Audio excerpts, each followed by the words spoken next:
اب ذرا سوچو، ساری مشکلات، ساری بلائیں نماز چھوڑنے کی وجہ سے اور صبر نہ کرنے کی بنا پر۔ اگر شاید اب تک ہم نمازی بنے ہوتے تو پھر اور زیادہ ہم کو احتجاج کی ضرورت ہے نہیں پڑتی۔ احتجاج تو خوب کیا، لیکن کم وقت بے نمازی ابھی تک نمازی نہیں۔ جھنڈا سب سے آگے لے گا، مولوی صاحب پیچھے رہیں گے، لیکن نماز ابھی تک پڑھنے کے لیے تیار نہیں ہوا۔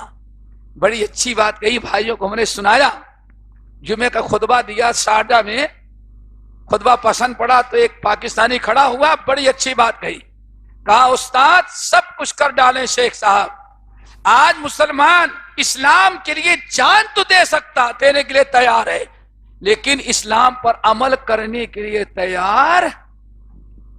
آج ساری بلا یہ ہے۔ قرآن پاک سورہ یونس، سورہ یونس، یا ایھا الذین آمنوا استعینوا بالصبر والصلاۃ۔ فرعون جو سب سے پہلا ہے مسلمانوں کو اقلیت قرار دے کر کے اپنے ملک سے بے دخل کرنے والا فرعون ہے نا، پہلا فرعون۔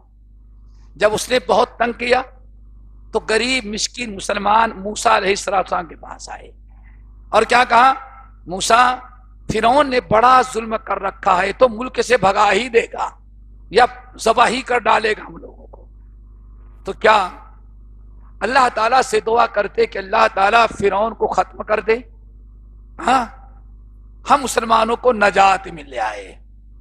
ٹھیک ہے نا بھائی؟ موسیٰ کلیم اللہ سے کون کہہ رہا ہے؟ ضعیف، کمزور، بے یار و مددگار مسلمان۔ موسیٰ علیہ السلام نے اللہ تعالیٰ سے کہا، اللہ یہ غریب مسلمان کب تک اس طرح سے ظلم سہتے رہیں گے؟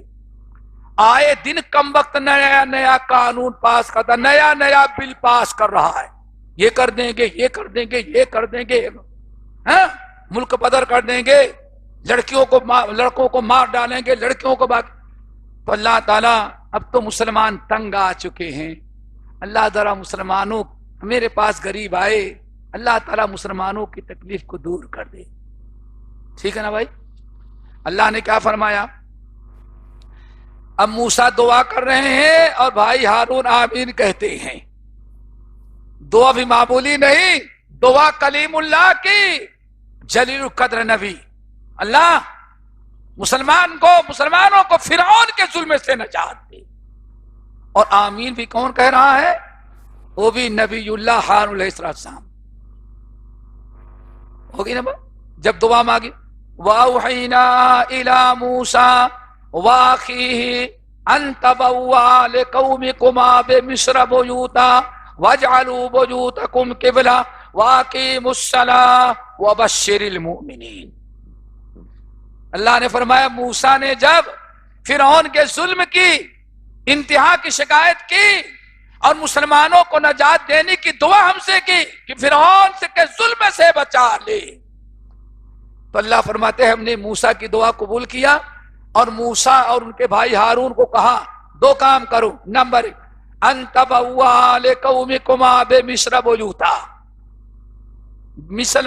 جتنے مسلمان محلے مصر میں ہیں ہر مسلم محلے میں مسجد تعمیر کر۔ اللہ اکبر! سوچا آپ نے کہ نماز ہے کیا؟ استعینوا بالصبر، کتنی وَأَوْحَيْنَا إِلَى مُوسَىٰ وَأَخِيهِ أَن تَبَوَّآ لِقَوْمِكُمَا بِمِصْرَ بُيُوتًا، ہم نے موسیٰ ان کے بھائی ہارون کو وحی کی حکم دیا، ٹھیک ہے دعا قبول کر لی، فرعون کو مٹائیں گے، مسلمانوں کو نجات ملے گی، فرعون یہاں سے جائے گا، مسلمان آباد رہیں گے۔ لیکن ایک کام کا، دو کام، نمبر 1 جتنے مسلم محلے ہیں وہاں کیا کریں؟ نافذ بنائے، مسجدیں بنائے، اور جب مسجدیں بن جائیں وَأَقِیمُوا الصَّلَاةَ، پھر با جماعت نماز کی پابندی کریں، اور جس دن سے مسجدوں میں با جماعت نماز موسیٰ اور ان کے مسلمان امتی پڑھنا شروع کیے وبشر المؤمنین، اب مومنوں کو بشارت سنا دیں کہ ان قریب فرعون ختم ہوگا، مسلمان اس کے ظلم سے آزاد ہوں گے۔ میرے بھائیوں، ایک فرعون تھا، یہاں تو کئی فرعون کم وقت ہیں، لیکن پھر یہی کہوں گا، احتجاج تو کر لیا، خلاف جوش میں آ گئے، لیکن آج تک نمازی بے نمازی توبہ کر کے نمازی نہ بن سکا۔ ہم نے بڑے بڑے روڈوں کو اپنے جلوس احتجاج سے آباد تو کر دیا، لیکن مسجدیں آج تک ہماری ویران ہے۔ اللہ تعالیٰ سے دعا کرو اللہ ہماری مدد کرے، کس کے ذریعے؟ نماز اور صبر کے ذریعے۔